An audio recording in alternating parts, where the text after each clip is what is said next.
भारत ने अमेरिकी राष्ट्रपति डोनाल्ड ट्रंप को कहीं का नहीं छोड़ा। यही वजह है कि इन दिनों ट्रंप साहब ऐसा बयान दे रहे हैं जो नरेंद्र मोदी की सरकार का संकट बढ़ाने वाला है। मसलन अभी तक वो कह रहे थे कि साहब भारत पाकिस्तान के बीच शांति वार्ता उन्होंने ही करवाई। अब एक नया दावा वो करने लगे कि ऑपरेशन सिंदूर के दरमियान जो है जेट डाउन हुआ था।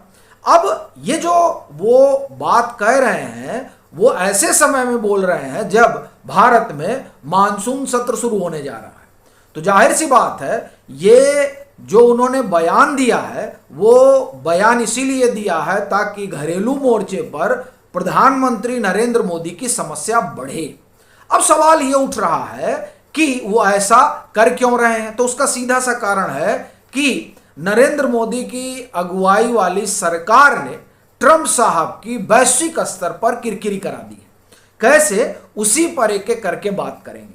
देखिए, जब ट्रंप साहब चुनाव जीत कर आए, अमेरिका के राष्ट्रपति बने, तो उनके एजेंडे में 2-3 चीजें थीं, जिसमें से एक तो यह था कि रूस और यूक्रेन का युद्ध वो बंद करवा देंगे।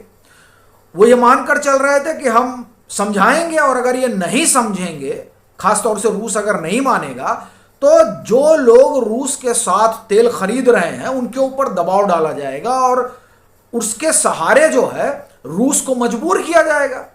क्योंकि जब आप भारत पर दबाव डालेंगे, आप चीन पर दबाव डालेंगे कि इनसे तेल ना खरीदिए, तो जाहिर सी बात है जब वो तेल नहीं खरीदेंगे तो इनकी जो आप एक तरह से कहें कि अर्थव्यवस्था है वो टूटेगी। जब वो टूटेगी तो युद्ध करने की स्थिति में रहेंगे नहीं, तो खुद ब खुद जो है ये जो वार है वो रुक जाएगी।